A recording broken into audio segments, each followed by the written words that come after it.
Hi everyone, it's John Mitchell. We're going to continue on with outcome 1 or area of study 1 for unit 4, but we're moving on to a different section. So we've finished the employment cycle now.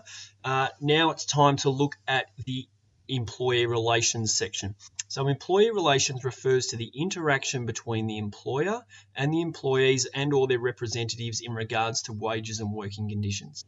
No matter what we do throughout this section of the course, I want you to always come back to that. All we're looking at is the interaction between employers and employees in regards to wages and working conditions.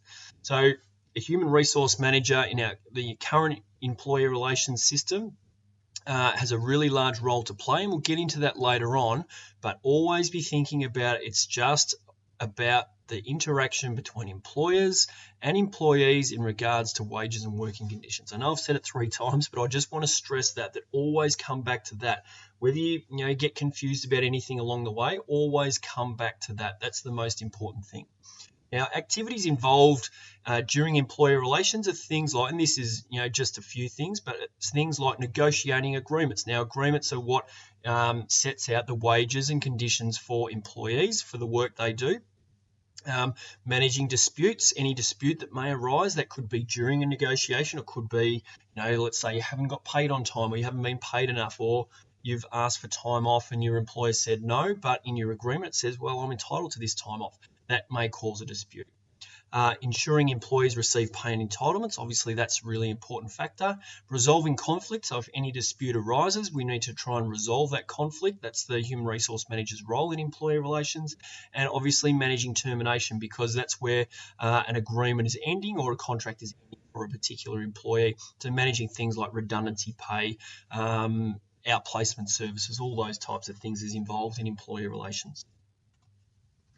Now, the first point in the study design is looking at the relationship between business objectives and strategy and employee relations. So, this has been a point in different parts of the course along the way, especially the last couple. But what we need to do is go, what role does employee relations have in an organisation achieving its overall objectives? So if an organisation can manage their employee relations well, it can assist them in achieving their overall objectives. Now, positive employee relations can result in lots of positive things. So, for example, improve relationships between the manager and the employee, or the organisation and the employees. Improve work-life balance can result from a good negotiation, and we can put things into an agreement that help really give employees real positive work-life balance. Improve productivity for the organisation is another positive result. Increase wages, higher morale, lower staff turnover, lower absenteeism. So they're all real positive things that can result from having strong positive employee relations.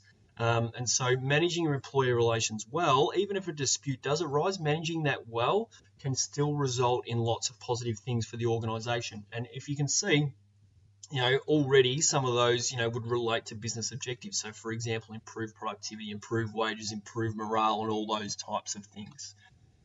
Now, just to give you an example of how employee relations can help an organisation achieve its objectives, let's look at just an example. This is just a made-up example, but elite advertising. So here are some employees there, as case managers, they, to have different numbers of clients, and these are the advertising team, and they obviously create advertisements for different organisations.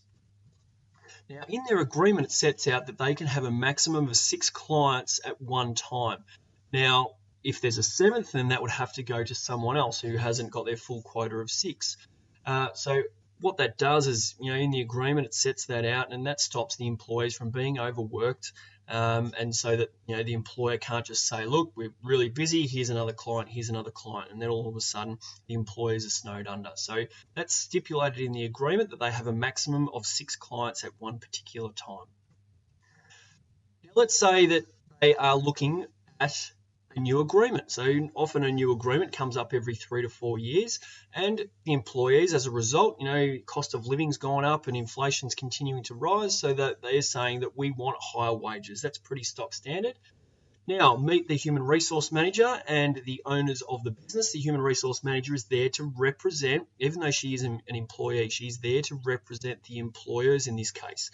And they say, as part of their agreement, they go, okay, well, this is what we want. We want increased productivity. Now, they get together and negotiate. The human resource manager negotiates with the employees. Now, how that's done, we'll look at that in future videos. But just now, let's just, the two parties negotiate.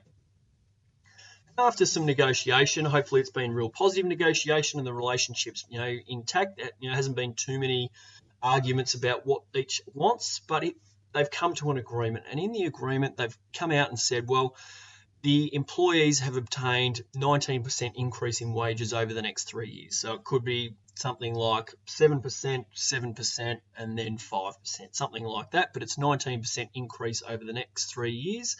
And in order to improve productivity, the HR manager on behalf of the employer has negotiated that, well, we're happy to give you that pay increase. However, we want to improve productivity, so you can take on a maximum of 7 clients rather than 6 at any one time. Now, what that does, let's say there's 50, 100, 200 case managers in the advertising agency. Well, let's say there's 100. That's a whole 100 new clients that they can take on without having to increase the number of employees. So yes, they're paying increased wages, but they're improving their productivity, and that was what they wanted in the agreement. So just to recap, employer relations refers to the interaction between an employer and employees and their representatives in regards to wages and working conditions. Positive employer relations can help an organisation achieve its objectives, like you saw in that example, where the employees wanted higher wages, but the organisation's objective was to increase productivity. And during the negotiation of the new agreement, they were able to achieve that. Now, it can improve productivity, lower absenteeism, improve quality, improve morale, and all those positive things. For questions, activities, and more on this video, then come on over to teachingbubble.com.